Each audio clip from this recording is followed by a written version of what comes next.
For the repair of the anti-pumping relays, the following procedures were necessary. Replacement of various electronic components and general cleanup of the unit. For testing, we use two 20-volt AC power supply and a multimeter. When the anti-pumping relays are activated, an output voltage of 7.5 V is observed.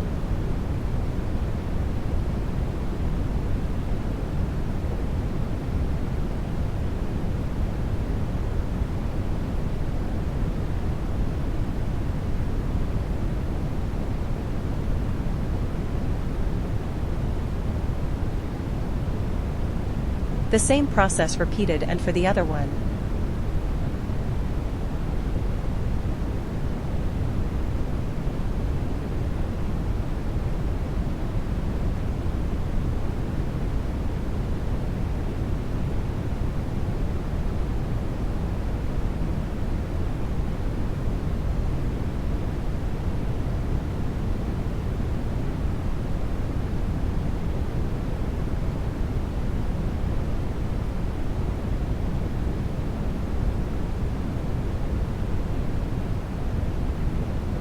No further testing is possible due to the absence of additional units.